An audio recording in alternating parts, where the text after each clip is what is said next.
Hi, everyone, and welcome back. This is Cheryl Sampson Ramirez, co founder of the Pilipinx and Wellness podcast. I recently discovered that September is also National Self Care Awareness Month. In alignment with this theme, we bring to you the sixth episode of our fifth season titled Rest in Community Care. Our guests are restorative yoga teachers Liza Gesuden and Nirel Salazar.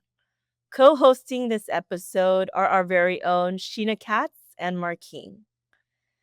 In a society that prioritizes profit over people, where profit is brought about by production, we often forget to rest. And so, in this episode, as we talk about restorative yoga, we also prioritize and center that rest is resistance. I'd like for you to reflect on that theme of rest as resistance as we unpack this next episode. We hope that you enjoy.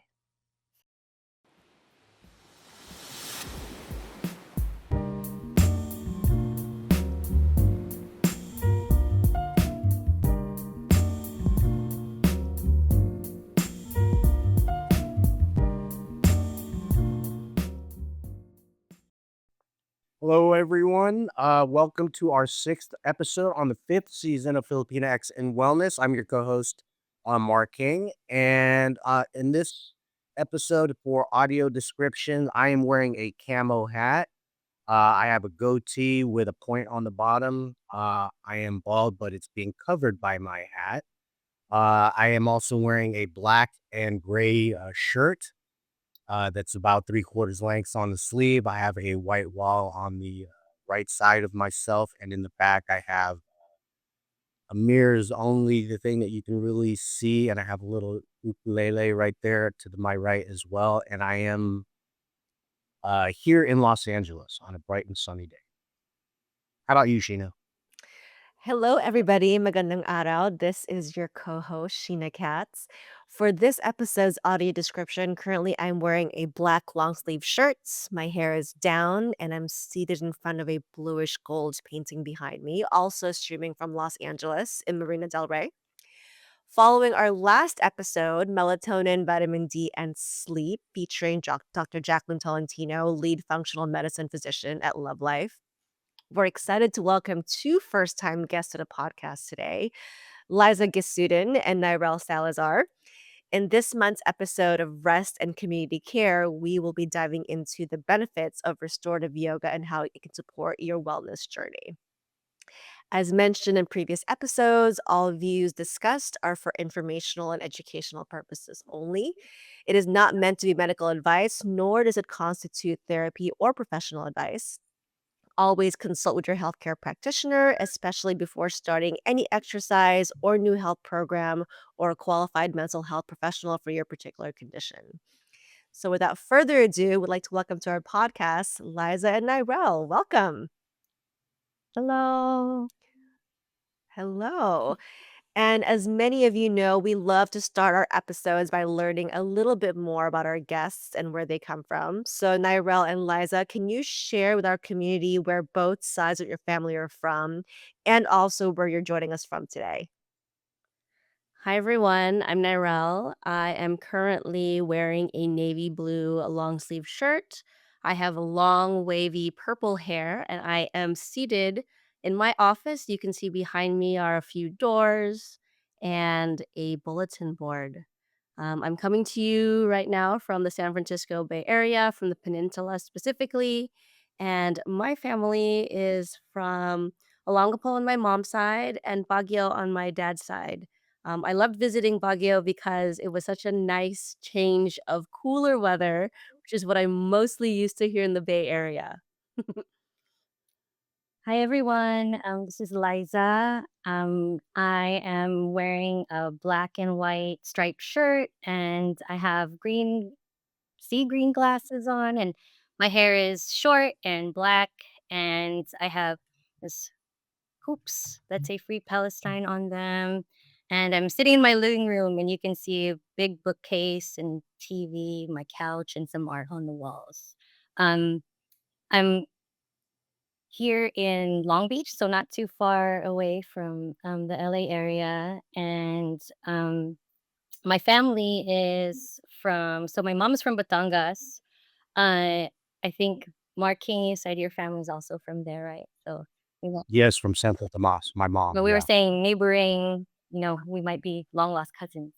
And my dad is from uh, Iloilo, but he spent most of his time in Kuli Kuli, which is where Makati is. And he loved telling that story that, like, the big buildings in Makati, they weren't there, before. And it was just like, very provincial. Um, so when you go see those like high rises and stuff, he would always be like, no, it wasn't like that. That's awesome. And we were having echo issues earlier. Maybe it was the Ilo and Kuli Kuli.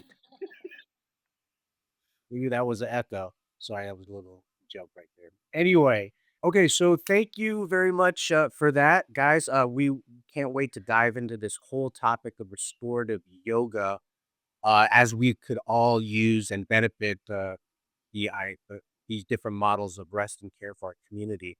But before we dive into that, could you guys go into more of a definition of what restorative yoga is? I know it's a vast system, wellness system, and there's all of these different sections of yoga. What exactly is restorative yoga for you guys? Yeah, and I think before we define restorative yoga, we can talk a little bit about yoga as that system that you're describing. So, it's a spiritual and philosophical system that goes way back. It's like ancient technology. I think the first writings about yoga were written 5,000 years before the Common Era. So, that's like 7,000 years of wisdom. And, the restorative piece that we're going to talk about today is that part of the asana, which is like the physical practice of yoga, like the physical postures that we know. But that's just like a small piece because there's the parts that don't often get talked about, like the philosophy of the yoga, how to like live in a way that is not harmful to others, and you know you living in a way that cares for others and for yourself. Um so I think as a Pinay, as a Filipina, practicing yoga, it's like, oh, how do we have a Filipina who's practicing something that's from a region that's India. And in some of my studies and readings, I think there's some historians who are trying to explore that, like, what is the connection between this ancient practice that comes from India, and how did it get to, did it come to the Philippines, or are there any connections to the Philippines? And there's some ideas that there's like these two empires, and from like the 13th through the 16th century, that may have like had some cultural exchange, with the southern parts of the Philippines. So it's something to study and explore, and to I'm just really curious about. Um, but I think it's just important for us to acknowledge, like, that it's this larger system that comes from this region in India that now we practice here, in our respective locations in Cali. A little bit more about restorative yoga specifically, I'll just add on to that, is that coming back a little bit more to the present moment, uh, there was a yoga practitioner named Iyengar, very much known for using a lot of props with his students when he would help them get into these physical postures or these asanas. So he'd use like ropes, he'd use chairs, he'd use blankets, all of these things just so you can get into a deeper pose. So that's where, those roots of restorative yoga come from. And then a woman from the United States named Judith Lassiter really pioneered using that same philosophy of using props to get deeper, but more for rest. So the idea behind restorative yoga is that you find a deep, deep rest. And you can do that by using props such as bolsters, blankets, blocks, straps, honestly, anything at this point. But it's to find that really deep rest. The idea is that when you find a deep rest or find a lot of ease in your body, that physical part first, then you can start to rest into your mind and your heart as well. And then you get a really holistic type of rest rather than just physical with sleep, which we may be familiar with, but that's not the only type of rest that we need. We need something that rests our whole entire body, our whole entire spirit. And I think too, even with sleep, sorry, Marking, um, Nirel is, talks about us getting sleep and in our physical bodies, but like, like, I talk to a lot of friends and, a lot of people's sleep is just not restful. We're like, our sleep is interrupted, we have a lot of tension in our bodies. And so even sleep is hard to really achieve or rest in. Um, so like Nirel, is guiding her students in this practice of rest. So like our bodies can remember what it's like to rest. And I say remember because I watch my daughter. She's 7. Oh, she sleeps good. It's like there's just this part of her that is like I don't think she has much tension in her body.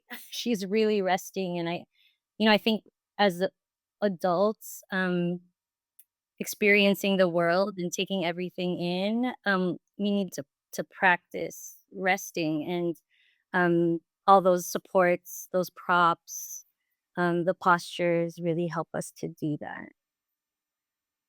So it's really it's not only getting a deeper stretch or a stronger pose, but it's also allowing an opportunity for us to practice intentionally being in that restorative, allowing our bodies to be have that restorative state or that restorative stage.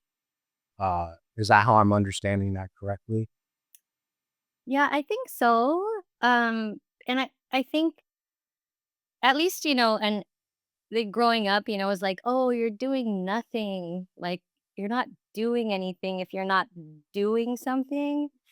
But in fact, like in doing nothing through the restorative yoga, you're actually helping your body to recalibrate, like Nirel said, to restore, like coming back to yourself. You're like nourishing yourself in this way because we do all these activities that, you know, require a lot of exertion, whether that's on our bodies or in our minds or in our hearts.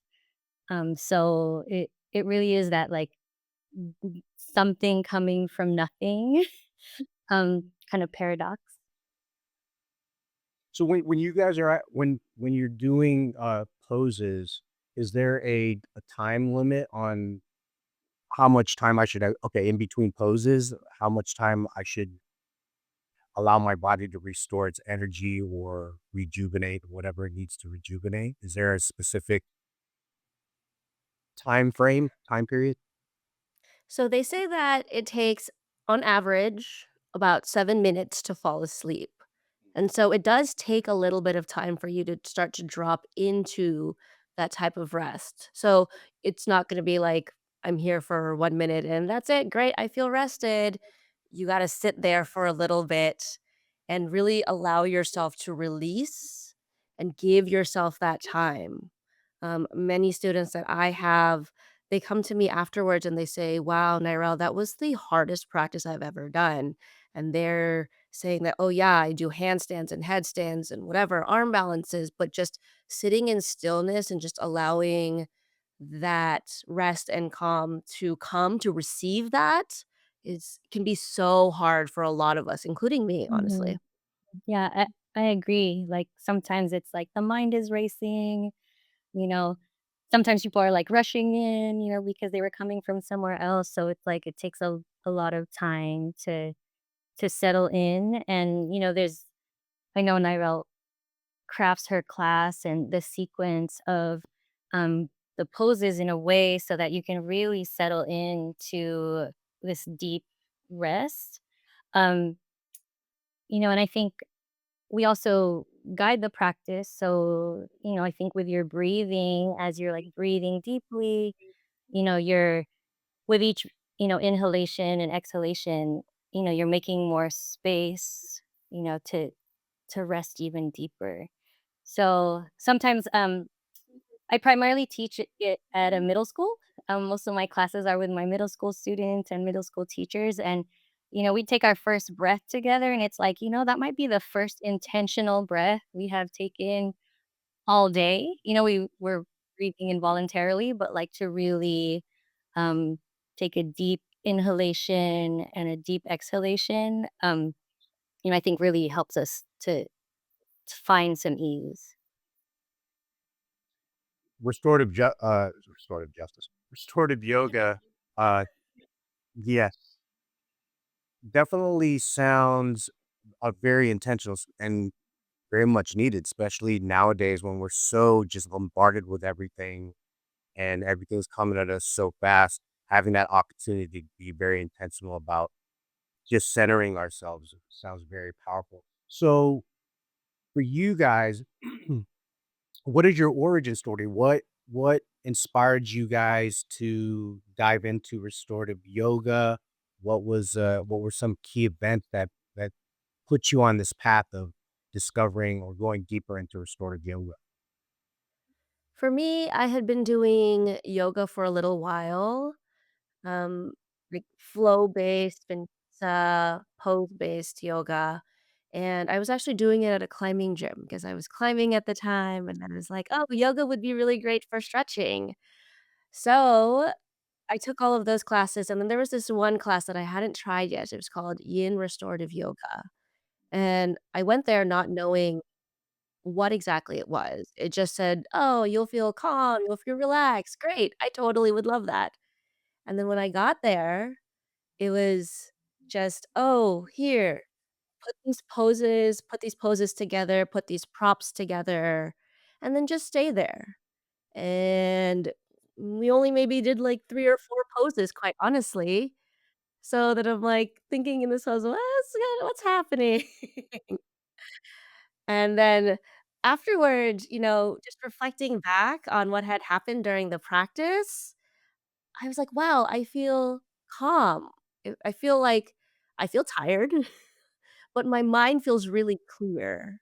So I'm calm, I'm noticing the tiredness, but my mind is just kind of white. And I feel like I can just think of things, so well. I can just think of whatever I need to be thinking of at that moment without being clouded with any other thoughts.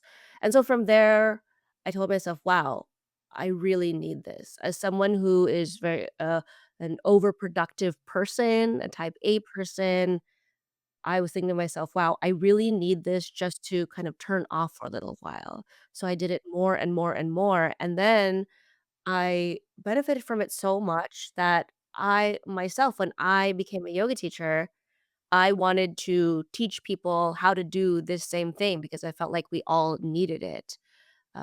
And I know there's a lot of vinyasa teachers out there, but at that time, there weren't that many restorative teachers or people teaching that type of, hey, you need movement, now you need rest. And so that's what really prompted me to focus majority on restorative yoga.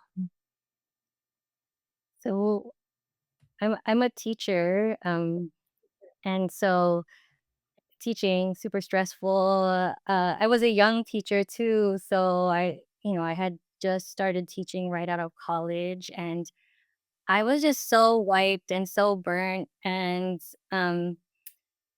there was another teacher who was like, "Come and it'll be your best workout." And, I didn't know anything about yoga at that point, and I was like, "Okay, I'll go to workout with her." And it really was. It was what Nirel's talking about, like a lot of just like really challenging asana. You're like dripping sweat on the floor, um, and it's a good workout. Um, and at that point, that's all it was for me. And little did I know that there was so much more to learn. um, and I would just go to different studios, and practice. And I felt like oftentimes I was like the only woman of color in those rooms. And I was like, I'm still gonna come here and do yoga. Like, I paid my class card. I deserve to be here. But sometimes felt excluded, that I couldn't really be in this body, as a Pinay, and practice in a way that felt supportive. Um, and I would look for teachers, different teachers, teachers of color, women of color. Um, and I took a class with an amazing teacher in the Bay Area who was teaching restorative workshop. So, um, it was like I walked in and all of the mats were in a circle. I was like, "What is this?" Because it's used to going to class, where it was like the person was in the front, and then, everyone's like lined up facing the teacher, but everything was in a circle. She had like these big bolsters, which are kind of like they're like pillows, but they're, a little more rectangular and large. And she had blocks for us. She had just like all of these different props, and I was like, "What is going to happen here?" And she set us up in, with all of the props in a way that we could lay back and be in those poses for a long period of time. And I was like, "This is nice." I've like never experienced anything like this where I could just lay back and not, I wasn't coming there and, if she wasn't like gonna work me out, it was like the opposite of that, where she's like, "Okay, your job here is to just relax." Um, so I think that was like maybe my like first sound baths too, because she did a sound bath for us. Um, and I was like, I want to be able to do that as well. And support my students. In my classroom, to be able to experience some of this. And that's how I trained to become a yoga teacher. But so it's through this program called Breathe for Change, which really helps educators who are in schools or work in education, broadly defined, and teaches us like social emotional learning, mindfulness, and yoga, so that we can bring it to our schools and to our classrooms. Oh, that's awesome. I love how hearing how you guys were introduced to this practice and it hits you a certain way that caused you to dive into it a lot deeper, finding different ways to take care of ourselves. And, since the topic of our episode is rest and community care, uh, why do you got both think rest and restorative yoga is important for the health and wellness in the Filipinx diaspora? It was important for you guys, and it allowed you to discover this new model for yourself and taking care. How about for the Filipino community? Wait, I think so I'm just thinking of my mom. Uh, so my mom, I love my mom. She's like, that Tagalog term, like tapang, she's like just like really tough. And she's like super masipag, like hard working. Um, Sometimes I'm like, she doesn't rest, And like that's been my model my whole life. My mom raised me and my sister on her own, so she had to work hard and do a lot for us. But I think, just a lot of people in our community, for economic reasons, moved here, you know, carry the weight of all the different things they face living here in the United States, um, and don't get the opportunity to rest. Um, almost feel like if you do, you're not, like you're being lazy or, feeling like you need to continue to do more. I feel like I've seen people in my family as a result, get different kind of ailments, physical ailments and also um mental health issues related to that. Just always working, working, working, or feeling like you have to always work. So I feel like this practice could provide, a safe space, if guided, when guided by um, someone who can be gentle and, support and encourage that you're actually doing something, through this practice. This is like supporting you and helping you, to get rest that you deserve and not rest you deserve because you worked hard, but rest that you just deserve because you're human being. Mm. Yeah. How about for you, Nirel? That is so funny, Liza, because my story is very similar. Or my answer to this question is very similar, is because I grew up watching my mom and my dad work really, really hard. Totally understandable. We weren't poor, but we weren't super rich. My parents had always taught me to be very savvy with money, looking for those deals in the store, looking for the clearance section.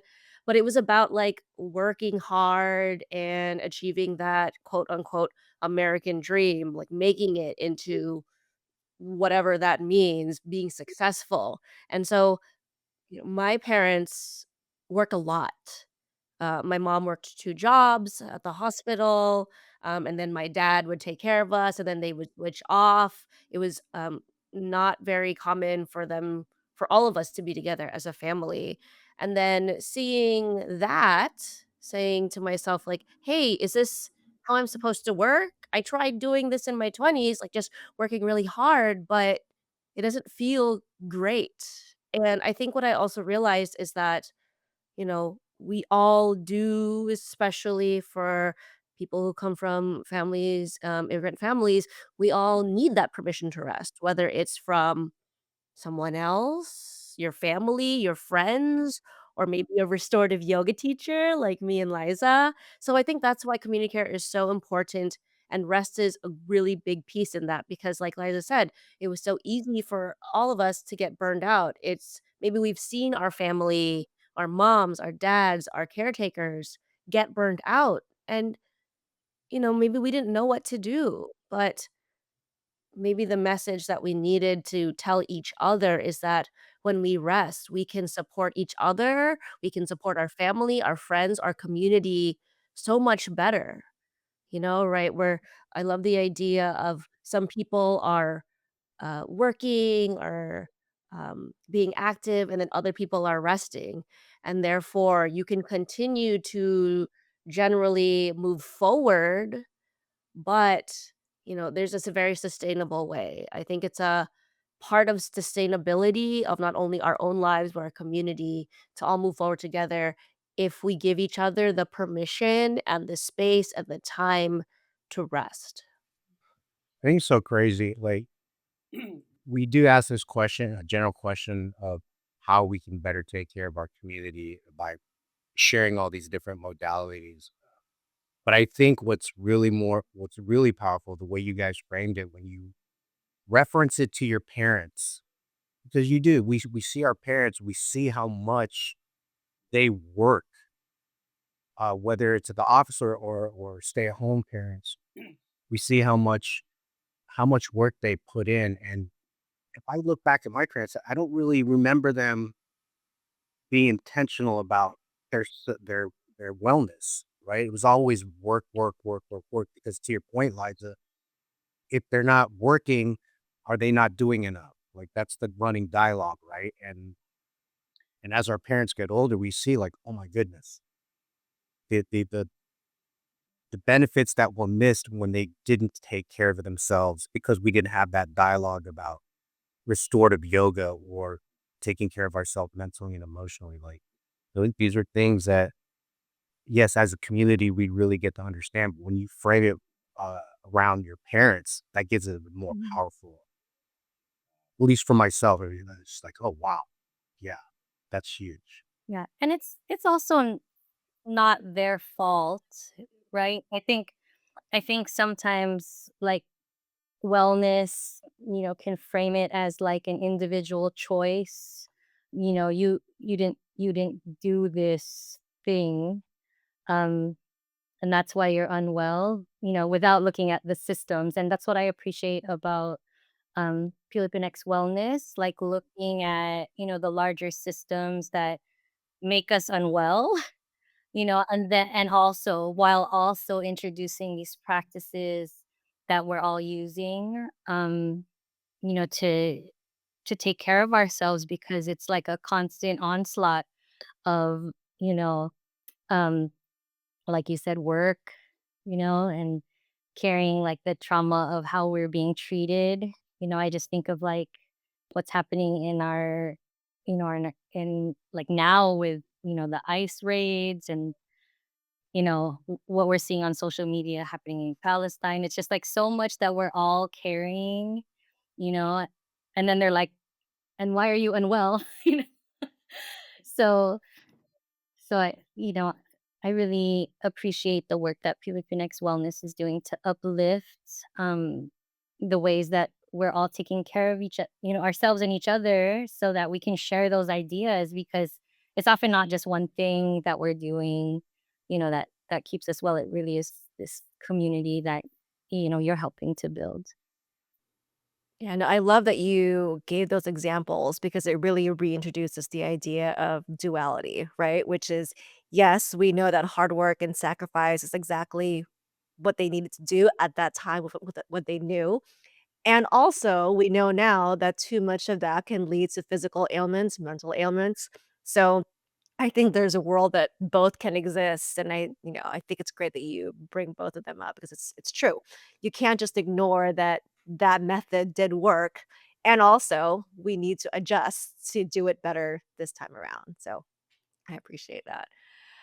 So I know that you both touched on this a little bit earlier, but I'd love to kind of go back into it. How long exactly have you both been practicing or teaching restorative yoga? I know you both said right after college, but you look like you're right out of college. So I'd love to get some background of how long that actually was. And also, what can you share about the students that you've worked with? Who are they? What kind of shifts or feedback have you seen in them and yourselves throughout this practice? So for me, I have been teaching yoga generally, again, for 5-ish plus years, but it wasn't until the pandemic, so maybe about 3 to 4 years ago, when I thought to myself, "Hey, what this situation that we're all in really brought out was that we're tired. We're tired of how things had been going, and we're looking for a change." And for me, that was a sign to say, "Hey, I want to primarily a majority of my classes to be focused on restorative yoga and this practice and this idea and this philosophy of rest." So it's been a little while, and I started teaching that. I had been teaching restorative yoga a little bit before, but I really started to amp it up during the pandemic. And it was just so funny because it'd be later at night, of course, and I'd say, "Hey, nobody needs to have their camera on. As long as you can hear my voice, you can get yourself cozy in bed or on the couch, and I'll just end the meeting afterwards. If you fall asleep, that's totally okay." Giving them that permission to rest and permission to just drift off. It's always really nice. I myself has also taken classes like that, and it's just nice. It's just nice to be with people who are like, "That's okay. Take your time, stay calm, let yourself rest."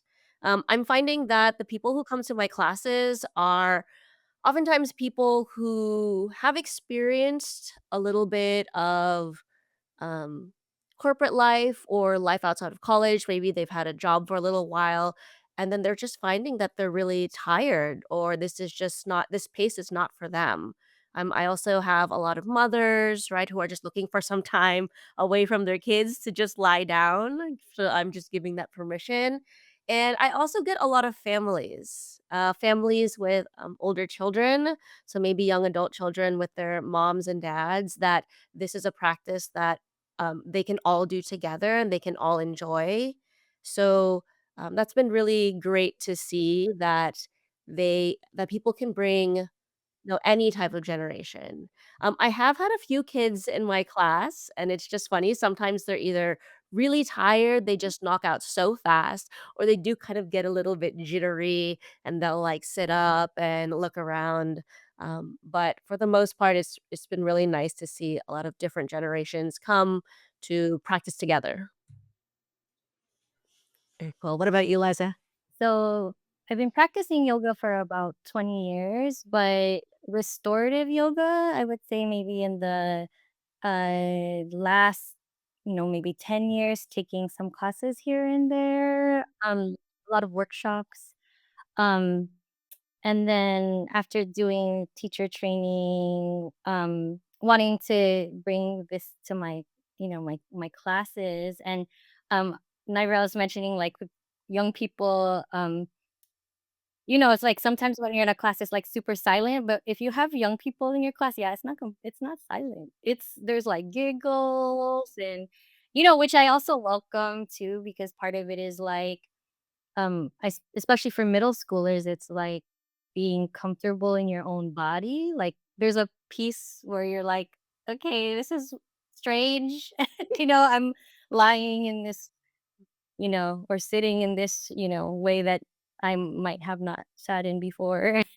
um, but uh so, I have middle schoolers, in Long Beach, and then I would teach an after school class with teachers, and it'd be, on a voluntary basis, and they just come after school, and it'd be like our yoga community, really to just like relax after, stressful day.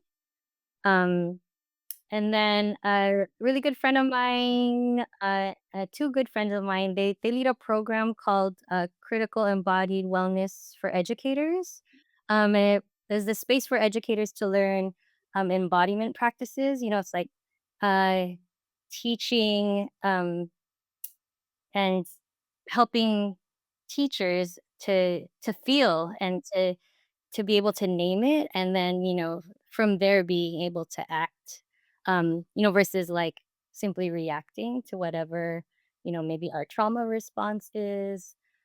Um, so she's actually a guest on Pilipinx Wellness. So Dr. Stephanie Cariaga and Tanya Suzuki, they run that program, and they invited me to do a few restorative classes in the program, and uh, it was really great because they framed it as like, you know having a guide. You need a rest guide, and we read this article or this chapter from a book about how that's how wolves actually rest. It's like there's always, one wolf who's kind of watching out for the pack while the pack rests. So I was like, oh, I like that, framing the work that Nirel and I are doing as, you know, uh, being a guide in rest, or like, keeping the pack safe, because you do need that safe container for rest.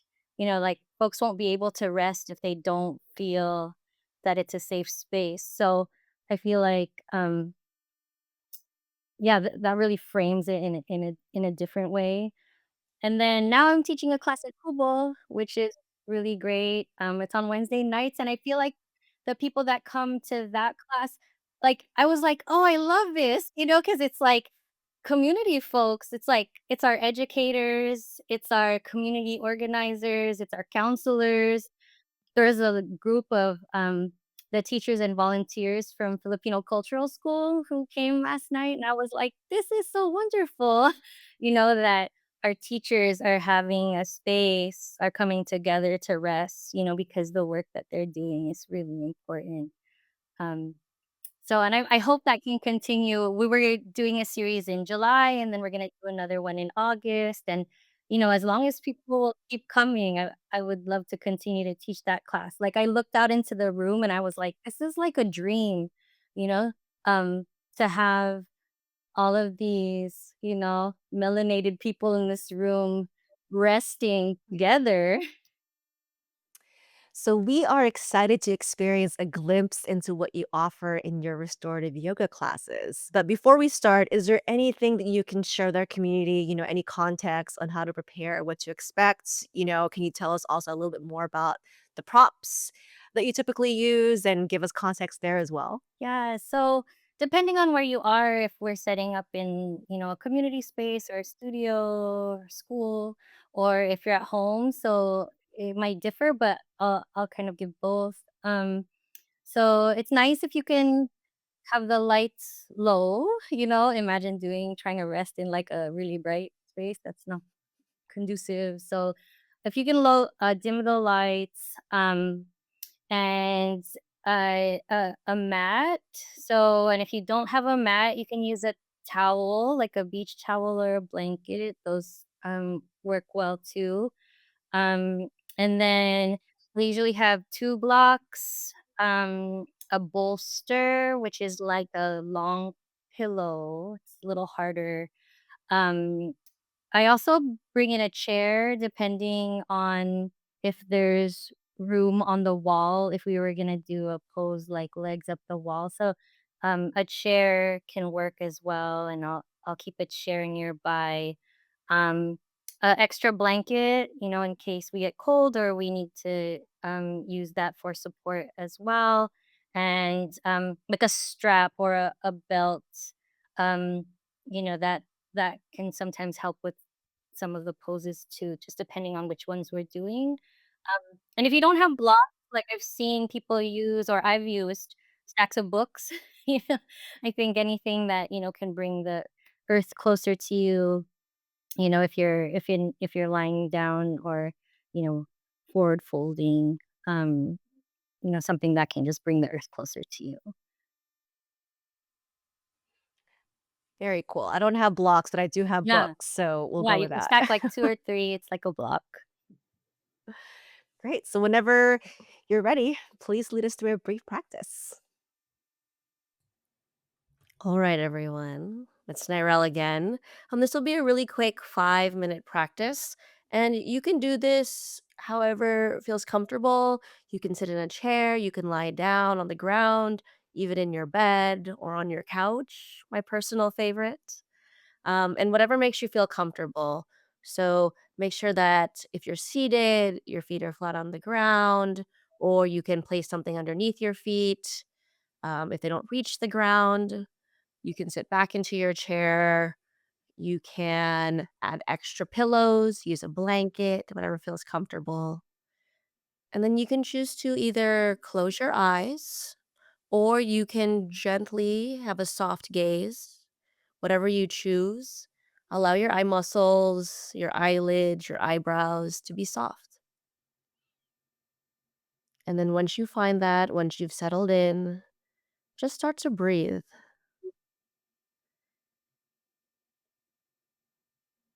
And allow yourself to breathe however feels the most natural to you.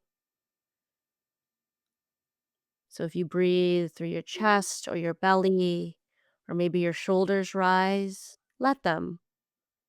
Let them feel natural. Let them move naturally. And allow your breath to feel full and nourishing. Imagine sending your breath through every single part of your body, every nook and cranny. So imagine sending your breath all the way to your fingertips, to your toes, to the top of your head, even into the very tip of your nose. Imagine sending that breath everywhere.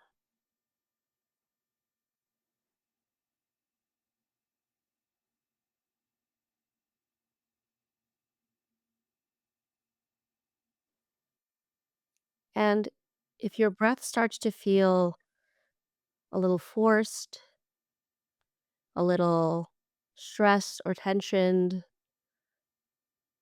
let that go. Find that comfortable, easy breath.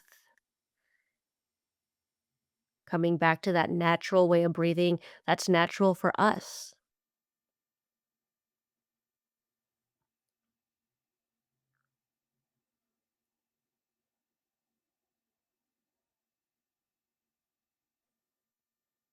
And yes, we do leave a lot of space here for you to breathe. You do this all in your own time. We're just simply here to guide you.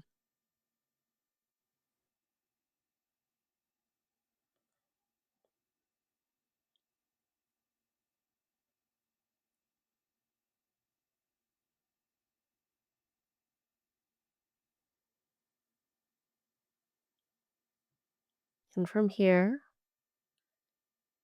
with your natural breath, allow yourself to get softer.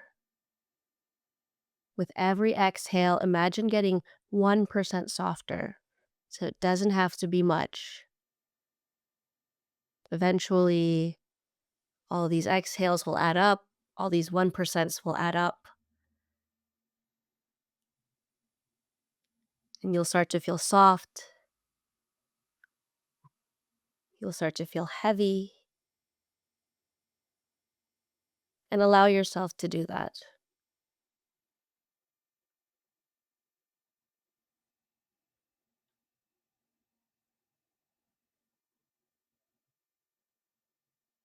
This softness, this heaviness is the rest, is the release taking place.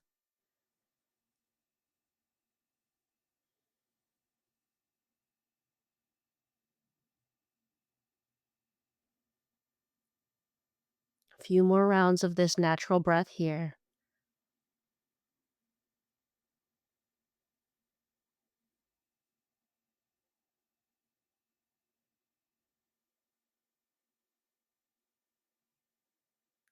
And then we'll come out of this slowly, gently, and kindly. So just to bring our minds back to this present moment, you can start to wiggle your fingers and your toes.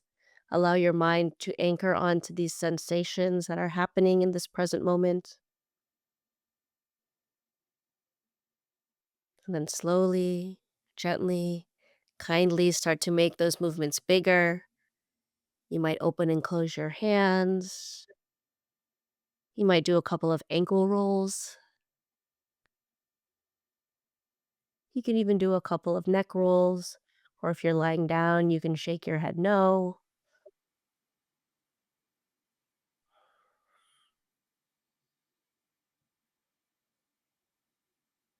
And then when you feel ready to come back to this present moment, maybe you reach your hands over your head, nice little stretch.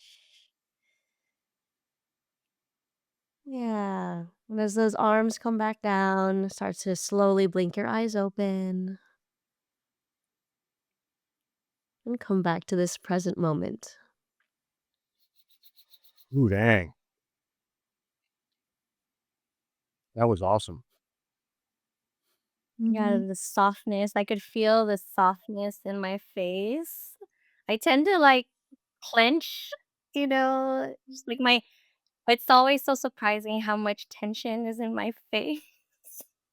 So as you were guiding us through it, I could just feel kind of this softness returning to my face. So thank you, Nirel. Yeah, You're that was so awesome. welcome. Very, very super meditative. Super meditative. For me, it's my jaw. I don't think I realize how much tension you hold clenching, and then when you relax it, you can feel it. So that was wonderful. Thank you. And I also just want to point out Nirel is like really skilled in her cueing. I don't know if we all noticed how many options she was giving us through her her guidance. It's like you can do this or you can choose this, and um I think that's really intentional, um, cueing and really trauma informed, because I remember classes back in the day where it's like, "No, you do this, and there's one way to do it." But this was really, like, embodied. We could choose in our own body how to practice. So thank you, Nirel. Thank you, Liza. And I love that you said that all these 1% will add up. I think that's so important because nobody quite gets meditation right the first time or yoga right the first time. So it's good to know that it's all gonna add up to something. Thank you. Yeah. Eventually you get there. Yeah, I've heard somewhere, there as far as meditate, there is no bad meditation. Mhm, mhm, It's all, like, going in the right direction just as long as you're doing it. Mhm. Yeah. Okay, so, again, that was super awesome. That was an awesome, and well-needed, practice right there. So let's bring it back to community. Have either of you taught restorative, yoga to any family members, or like, how did you explain it to your parents, when you were letting them know that you're going into restorative, yoga? What were their responses? What was, mm. what stood out to you? What was your experience I'm involved? still working on my mom, and she's like, "What is that yoga?" And I've asked her like, we can just do a few things together. She's like, "No." So I'm still working on her. Like I said, my mom's like super tapang. She's tough. Um, I guess to give you another example, like as I was practicing more meditation, I was like, "You wanna come to Joshua Tree with me? It's really beautiful. It's like beautiful rocks and trees, we can sit on the rocks and we'll just, like, enjoy ourselves." And I brought her there and she was like, "It's just rocks." And I was like, "It's beautiful though, ma." She's like, "I don't know why you like the rocks." Um, so and that's okay. Like, I love my mom and I'm just gonna continue working on her. She has a exercise practice that she does, so I'm glad that she has she's incorporating movement, uh, throughout her day. Um, but my husband, my partner, and my daughter, they practice with me a lot. Um, so we practice at home together, and that has been really great to be able to like rest together. And of course I have 7-year-olds, so she's like, "Let's try this, let's do this, like, this is long," so and I just think allow for the giggles and the fun, because I also think like it could be a playful practice too. It doesn't always have to be super serious and silent. Um, so yeah, but wish me luck, my mom. I'm gonna keep working on my mom.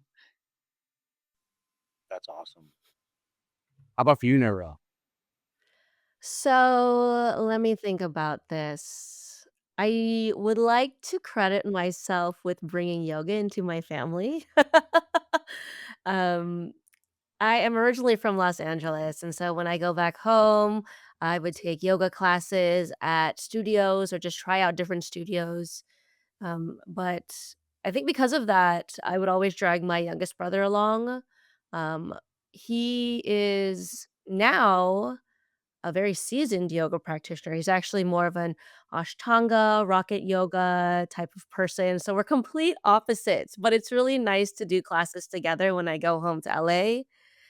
So he's been practicing a lot. I think, let me see here. My dad has taken one of my classes when he's come to visit me in the Bay Area.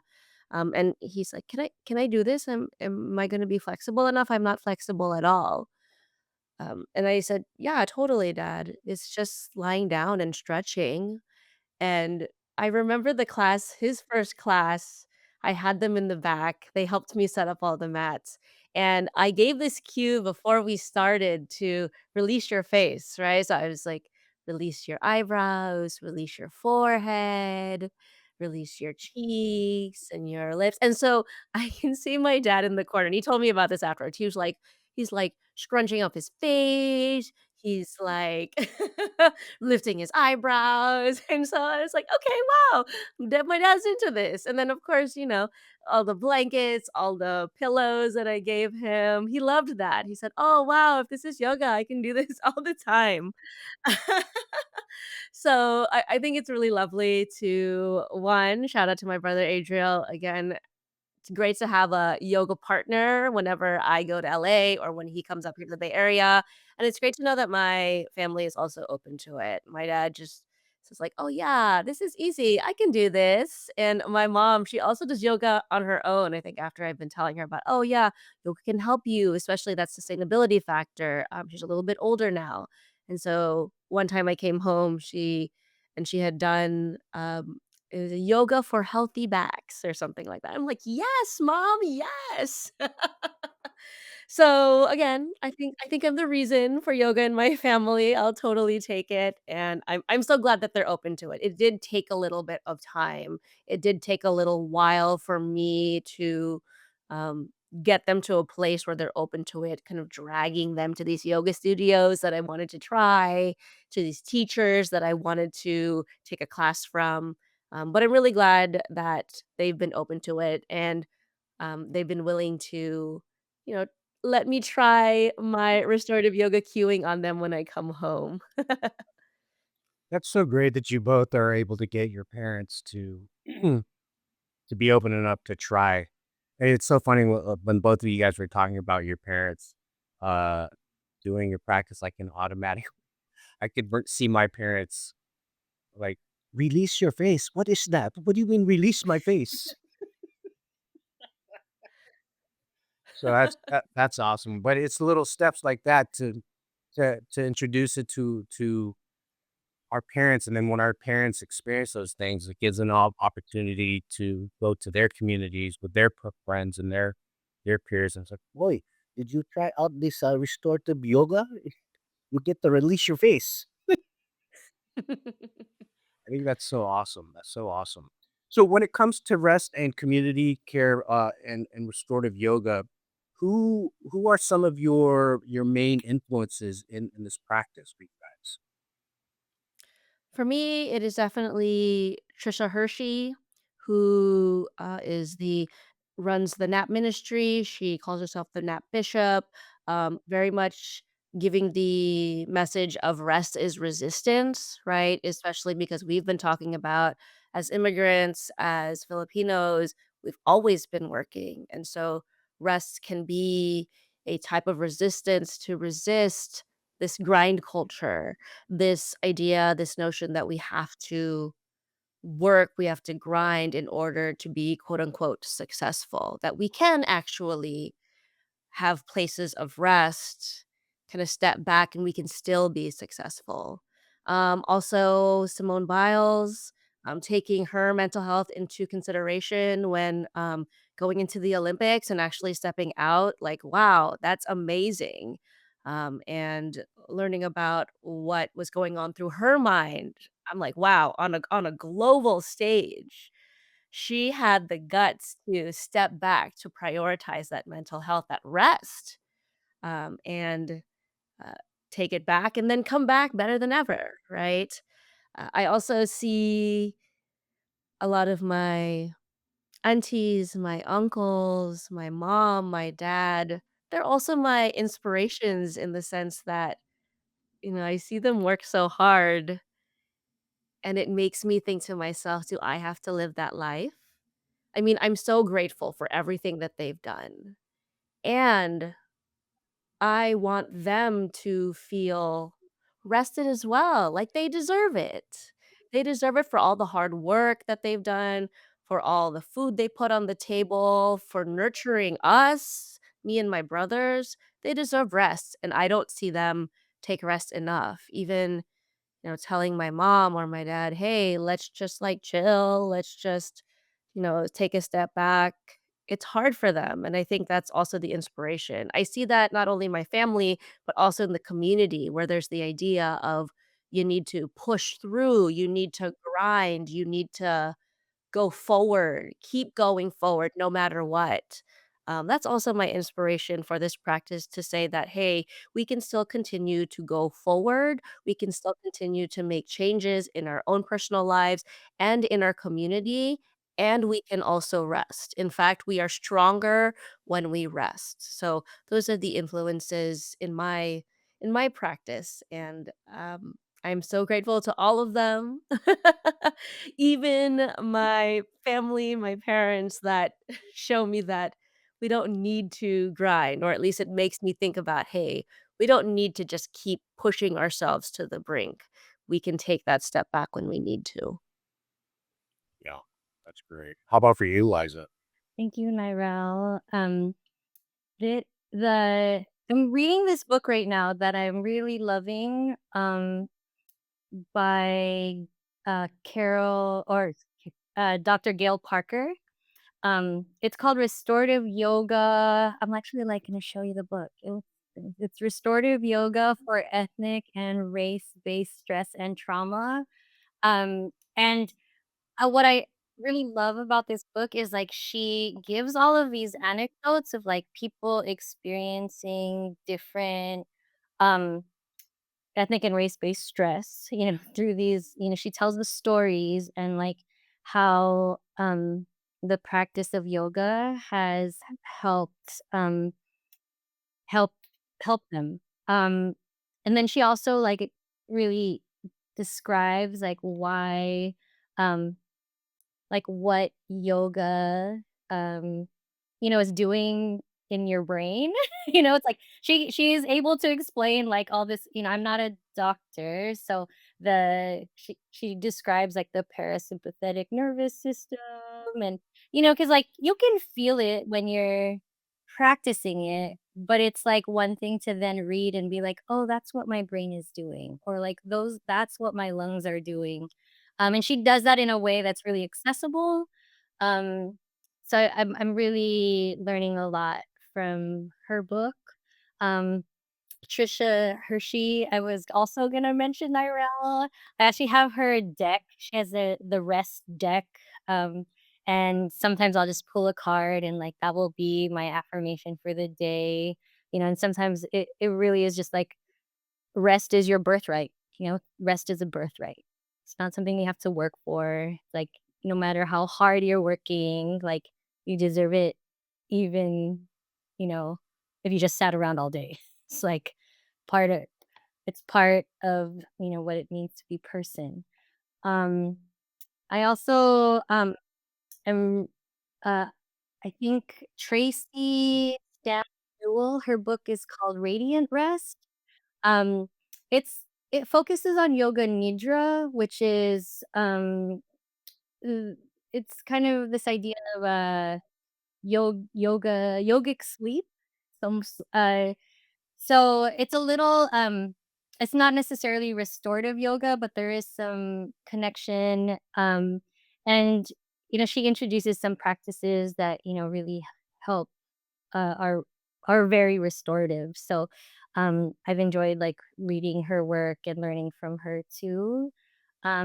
Like Nirel, I think like my mom in her toughness, and her tapangness, um, you know, she's influenced me to, to also think about like she's taking care of herself in these other ways now that she's older. She's retired and like she integrates movement into her life, and it might not be the yoga that I'm practicing, but like she's so consistent, so consistent. And I feel like that's kind of a harder challenge for myself. It's like while I am teaching restorative yoga, you know, I I struggle too to like do anything every day, you know?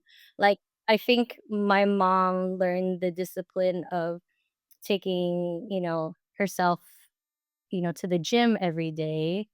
Um, you know, Partly because it replaced her like working every day. Um, so she's committed and she's disciplined and I definitely am inspired by that.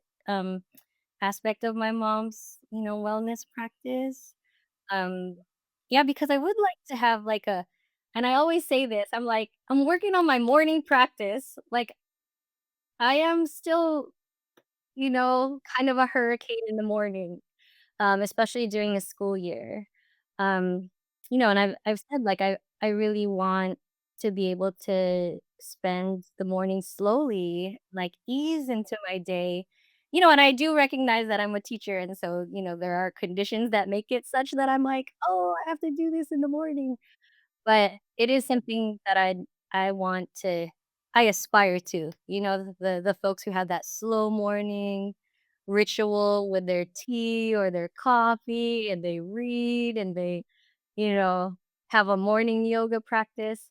I'm not quite there yet, and I just like to share that because I think sometimes, people might come on this podcast and be like they got it all together, and, that might not necessarily be the case. Like, I think we're all still learning and growing, and I also feel like the community around us, that's, like, why we need each other to support each other in continuing our practices. That's so real, and it just brings the humanity uh, to the forefront of that because I do emotional intelligence work, but that doesn't mean I'm emotional intelligence 100% of the time.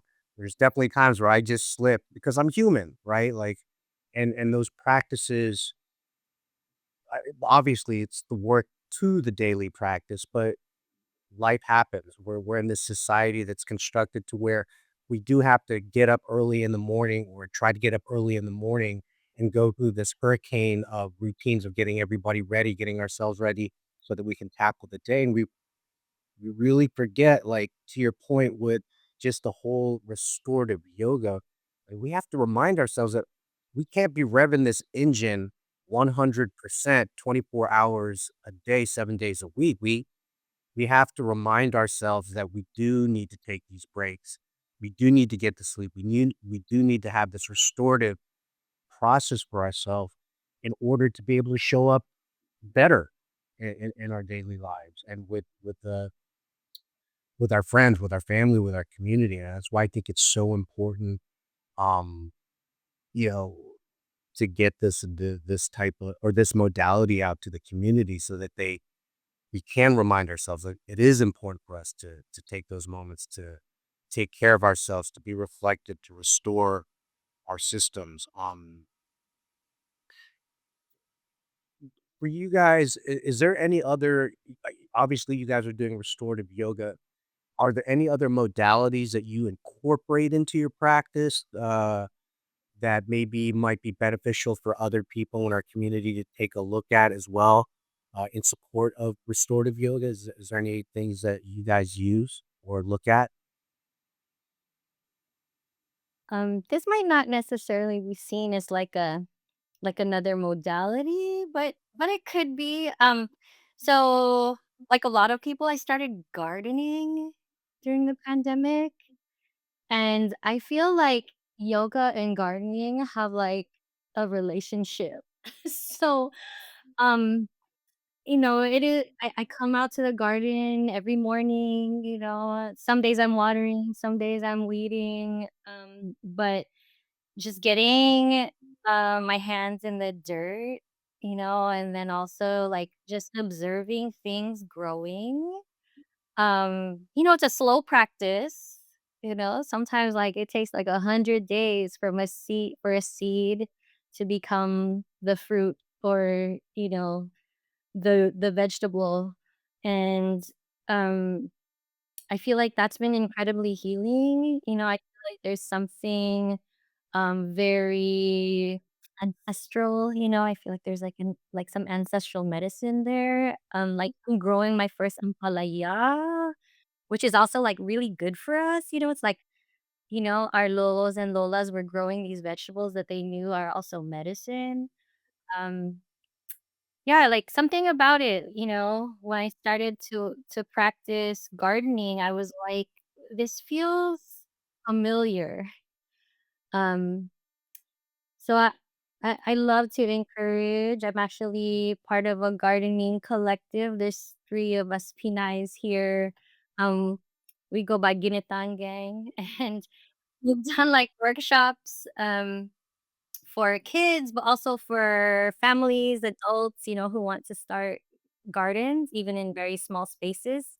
Like I've grown things in very, just like small patios and things like that. But um just so we can grow our own food, but also like experience that connection to land um and ancestors. So I would if you haven't gardened or grown anything, yeah, it's worth the try, and it's all, kind of trial and error.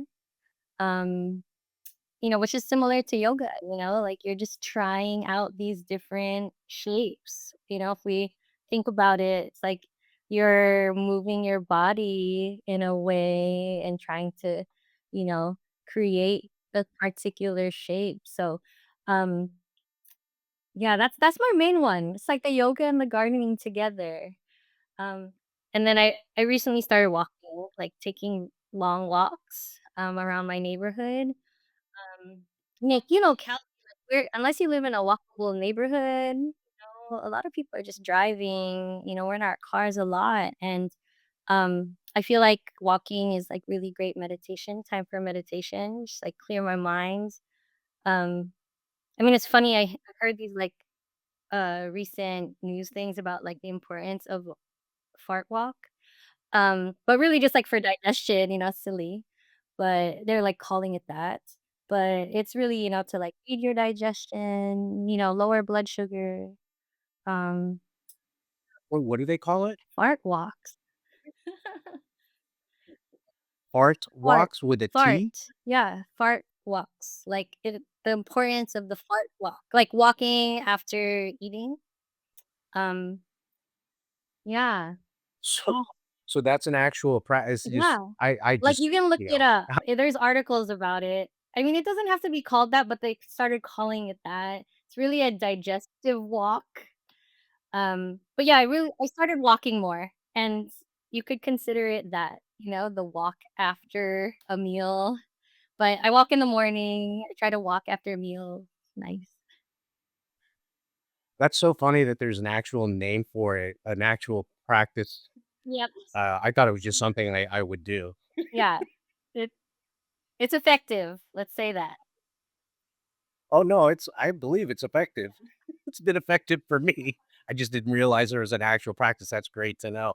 And I could see so like how yoga and gardening like overlap because it is a very requires a lot of patience. You're planting a seed. You're trying to figure out these poses to get the perfect to finally get it to where it's supposed to be more effective for you. And that whole process of time and nurturing. So I can see a lot of overlap in the gardening and the yoga, and now being able to incorporate the part walk, which is awesome. That's great. I love that. How about for you, Nirel? Is there any other types of modalities that you incorporate into your practice? Yeah, so it's so funny, Liza. I think my mom's yoga is gardening because she's a great gardener and she has a whole entire garden. And I'm like, oh, maybe that's her practice. She doesn't necessarily always come to my class, but she does her own practice. So for me, what I like to do is I like to collaborate with people.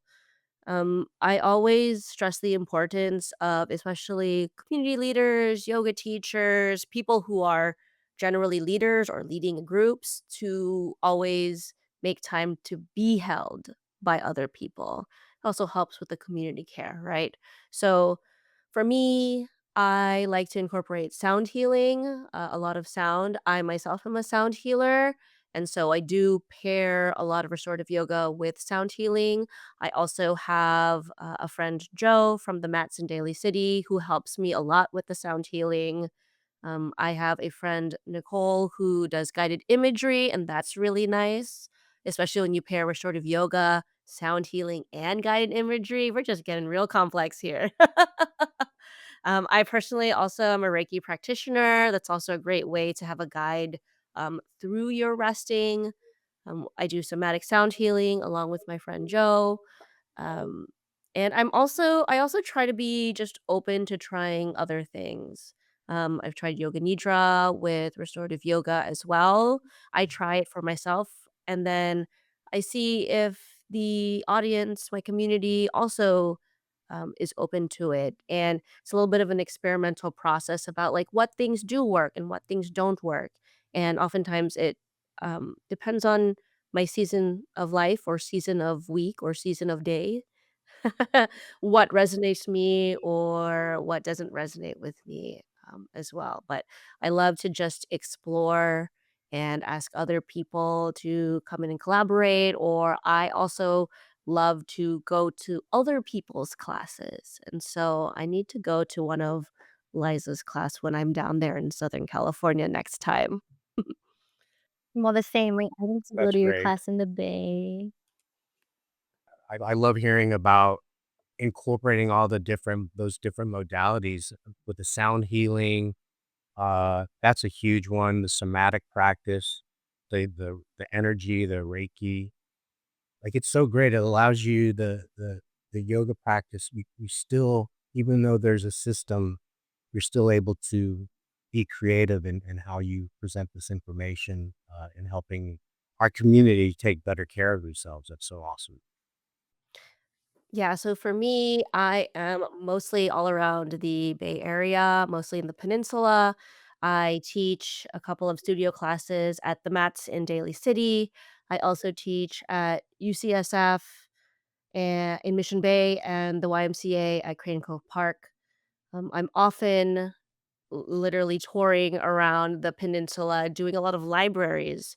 So we bring restorative yoga and sound healing to libraries, and that is free for the public. You can just go online. It's the San Mateo County Libraries, and you can just sign up. Um, we have a couple of options for payments for YMCA, UCSF, as well as Daly City, and so you can check on those online. But there's also a lot of great introductory rates out there. Um, I believe that all of them have some kind of introductory rate, so you can just go and you can try. But I love to just introduce people through the San Mateo County Library events that we put on because those are completely free and it's a great community to be in. Lots of different ages of people, oftentimes families come there and they practice together.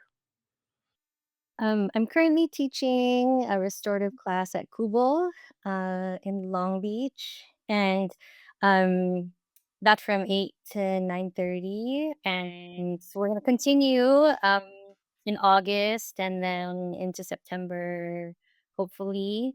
Um, and then I'm doing some workshops here and there when invited. So, if anyone wants to invite me to do a workshop with their group. Um, and I really like the idea of the library, Nirel. Like, that's such a great public space. And they often have like a community room where you can do some things. So I might actually talk to the library out here um, for that. Yeah, I'm like, I hadn't really thought about yoga at the library. I think that's really great that you're doing that. So, as we begin to close, please remind our community again how to reach you if they have any additional questions about restorative yoga after listening to this episode. Yeah, so I am all over online. I have a website, nireltheyogini.com. I am also on Instagram at nireltheyogini. And I also show up in a lot of other different places, especially events with the YMCA and also with the Mats in Daly City. I'm working on my yoga Instagram. But for now, we're at the Liza. It looks like Thelza, Thelza. And you can also look me up at Kubo LB.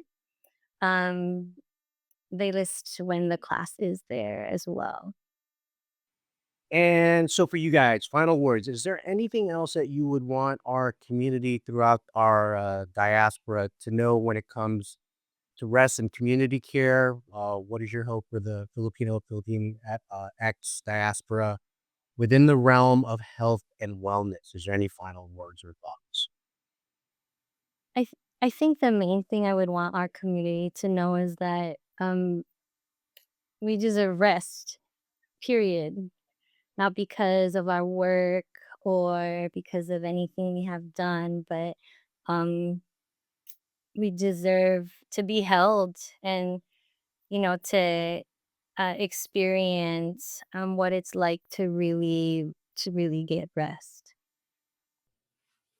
And you're also not alone, right? Rest is community care, and it is so much nicer to rest when there are other people around you to look to rest with you. So know that you're not alone. You're always welcome to reach out to someone or even just to have someone with you to try something new. So even though rest is really important for the individual, it is also important for the community as well. Hmm, I love that. Rest is important, and then rest as a community is just as equally important. And I think those are great reminders. Like to thank you guys very much, both you, Liza and Nirel. We look forward to witnessing your yoga journeys unfold as you continue to offer healing, rest, and community care for our diaspora. We will continue to help share your upcoming opportunities as we stay connected in partnership. And to our community, for our next episode, we will be talking with Mang Hilots or Hilot practitioners for Filipino-American History Month. Stay tuned as this episode will air on Wellness Wednesday, October 15th. As we close, we'd like to acknowledge once again our phenomenal guest speakers, Liza Gesuden and Nirel Salazar, our creative lead, Richie, our video editor, Harmony Pangonan Kwan, our social media strategist and development coordinator, Kathleen Corio, our outreach manager, Maya Custodio, our advisors, Allison De La Cruz, Rianne De Los Reyes, Sapo Teologo, our community partners, SoCal Filipinos, A. Jason, This Filipino-American Life, Rising Filipinas, Therapinay, and all our community members for your shares and support.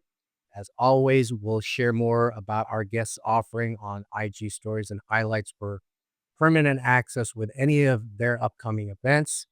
Be sure to follow us on Pilipinx and Wellness on IG, Threads, Facebook, Apple Podcasts, and Spotify. Don't forget to continue to hit like and subscribe on our Filipinx and Wellness YouTube channel. Thank you always for believing in us. Be well, everyone. Continue to take care of yourselves and each other. Thank you guys so much. Liza and Nirel, it was so awesome to be able to have this conversation with you guys, and we look forward to seeing your trajectory as you guys continue with your restorative yoga. Thank you so much. Thank you. Maraming salamat. Thank you, everyone. Thanks for having us. Hello, everyone. Magandang araw. This is Sheena Katz and Mark King, and we are the hosts of Pilipinx and Wellness, a podcast rooted in community, culture, and collective healing for the Pilipinx community. And today we are super excited to announce something we've been dreaming of for a while. We are launching our official Patreon. This is your invitation to ride along with us. If our episodes have ever made you feel seen, witnessed, or naintindihan, then this is your space to be part of what keeps it going. Your support on Patreon directly funds our ability to keep creating, covering production costs, bringing on more brilliant guests, and expanding what this community can be. We've also created some very special offerings for our members, things like exclusive bonus contents, Filipino health and wellness products, invitations to live wellness events, digital resources, and more. Whether you're joining for $1 a month or $20, know that every contribution fuels a movement, one where Filipino wellness is visible, centered, and celebrated. So if you've been vibing with us, learning with us, and would like to see more, come join us on Patreon. Let's strengthen this movement together. Maraming salamat. Maraming salamat.